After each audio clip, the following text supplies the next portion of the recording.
പ്രധാനമന്ത്രി നരേന്ദ്രമോദിയുടെ ജപ്പാൻ സന്ദർശനം തുടരുന്നു. നരേന്ദ്രമോദി ടോക്കിയോയിൽ നാഷണൽ ഗവർണേഴ്സ് അസോസിയേഷൻ അംഗങ്ങളുമായി സംവദിച്ചു. സാങ്കേതികവിദ്യ, സ്റ്റാർട്ടപ്പുകൾ, ചെറുകിട ഇടത്തരം സംരംഭങ്ങൾ എന്നീ മേഖലകളിൽ പങ്കാളിത്തം ശക്തമാക്കാനുള്ള സാധ്യതകൾ ചർച്ച ചെയ്തു. പ്രധാനമന്ത്രി നരേന്ദ്രമോദിയും ജാപ്പനീസ് പ്രധാനമന്ത്രി ഇഷിബയും അതിവേഗ ട്രെയിനിൽ യാത്ര ചെയ്തു. ബൽറാം നെടുങ്ങാടി ഡൽഹിയിൽ നിന്ന് വിവരങ്ങളുമായി ചെയ്യുന്നു. ബൽറാം, ട്രംപിന്റെ ഈ ഇരട്ട തീരുവാഘാതത്തിൽ ഏറെ നിർണായകവും മാറുന്ന വിദേശ നയത്തിന്റെ സമവാക്യങ്ങളിലും ഏറെ നിർണായകമാണ് ഈ ജപ്പാൻ സന്ദർശനം. ഇനി അടുത്ത യാത്ര എങ്ങോട്ടാണ്? ചൈനയിലേക്കാണെന്ന് മനസ്സിലാക്കുന്നു. കൂടിക്കാഴ്ചയുടെ പ്രധാനപ്പെട്ട കാര്യങ്ങൾ എന്തൊക്കെയാണ്?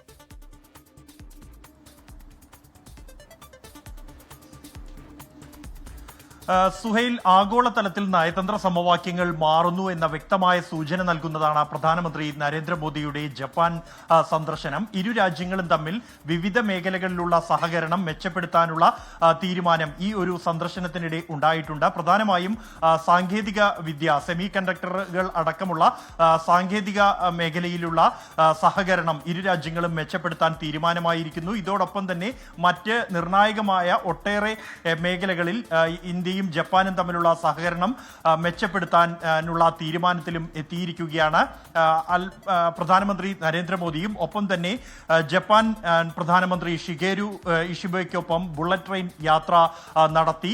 കൂടാതെ 16 പ്രവിശ്യ ഗവർണറുമായി പ്രധാനമന്ത്രി നരേന്ദ്രമോദി കൂടിക്കാഴ്ച നടത്തിയിരുന്നു. ഈ കൂടിക്കാഴ്ചകളിൽ എല്ലാം തന്നെ ഇന്ത്യയും ജപ്പാനും തമ്മിലുള്ള വിവിധ മേഖലകളിലെ സഹകരണം മെച്ചപ്പെടുത്താനുള്ള തീരുമാനം എടുത്തിട്ടുണ്ട്. ധാരണാപത്രങ്ങൾ ഒപ്പുവച്ചിരിക്കുന്നു. ഒപ്പം തന്നെ ജപ്പാൻ സന്ദർശനം പൂർത്തിയാക്കിക്കൊണ്ട് പ്രധാനമന്ത്രി നരേന്ദ്രമോദി ചൈനയിലേക്ക് യാത്ര തിരിച്ചിരിക്കുന്നു അല്പസമയം മുമ്പ്.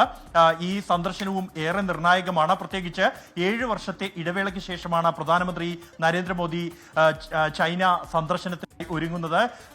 ഷാങ്ഹായ് സഹകരണ ഉച്ചകോടിയിൽ പങ്കെടുക്കുന്നതിന് വേണ്ടിയാണ് പ്രധാനമന്ത്രിയുടെ സന്ദർശനം എങ്കിലും ചൈനീസ് പ്രസിഡന്റ് ഷീ ജിൻപിങ്ങുമായി അദ്ദേഹം നാളെ കൂടിക്കാഴ്ച നടത്തുന്നുണ്ട്. ഈ കൂടിക്കാഴ്ചയും ട്രംപിന്റെ ഇരട്ട തീരുവ നടപടിയുടെ പശ്ചാത്തലത്തിലാണ്. ഈ ചൈനയുമായുള്ള ദീർഘകാല സഹകരണം മെച്ചപ്പെടുത്തുന്നതിനു വേണ്ടി നിർണായകമാകും ഈ സന്ദർശനമെന്നാണ് കഴിഞ്ഞ ദിവസം ജപ്പാൻ മാധ്യമത്തിന് നൽകിയ അഭിമുഖത്തിൽ പ്രധാനമന്ത്രി അറിയിച്ചിരിക്കുന്നത്. ഈ രണ്ട് രാഷ്ട്രങ്ങളുടെയും തലവന്മാർ വീണ്ടും ഒരു കൂടിക്കാഴ്ച ഈ 7 വർഷത്തെ ഇടവേളയ്ക്ക് ശേഷം നടത്തുമ്പോൾ അതിൽ ഏതെല്ലാം മേഖലകളിലായിരിക്കും ഇരു രാജ്യങ്ങളും തമ്മിലുള്ള ബന്ധം മെച്ചപ്പെടുത്തുക? പ്രത്യേകിച്ച് 6 വർഷത്തോളമായി രണ്ട് രാജ്യങ്ങളും തമ്മിൽ അതിർത്തി സംഘർഷം തുടരുകയും അത് കഴിഞ്ഞ വർഷം ഷീ ജിൻപിങ് പ്രധാനമന്ത്രി നരേന്ദ്രമോദിയുമായി നടത്തിയ ചർച്ചയ്ക്ക് പിന്നാലെ അതിർത്തി സംഘർഷം മെച്ചപ്പെടുകയും ചെയ്തിരുന്നു. തുടർന്നാണ് തുടർച്ചയായി ഇന്ത്യയുടെ വിദേശകാര്യമന്ത്രിയും ഒപ്പം തന്നെ ദേശീയ സുരക്ഷാ ഉപദേഷ്ടാവും അടക്കം ചൈനീസ് സന്ദർശനം നടത്തുകയും അതിന്റെ തുടർച്ചയായി പ്രധാനമന്ത്രി നരേന്ദ്രമോദി ചൈനയിലേക്ക് എത്തുകയും ചെയ്യുന്നത്. ഇരു രാജ്യങ്ങളും തമ്മിലുള്ള ഈ ഒരു ചർച്ച ലോകം തന്നെ ഉറ്റുനോക്കുന്നതാണ്. ശരി സുഹൈൽ, മാറുന്ന നയതന്ത്ര സമവാക്യങ്ങൾ, പുതിയ ചെങ്ങാത്തങ്ങൾ. പ്രധാനമന്ത്രിയുടെ വിദേശ സന്ദർശനം തുടരുകയാണ്. ബൽറാമാണ് വാർത്താ വിവരങ്ങൾ നൽകിയത്.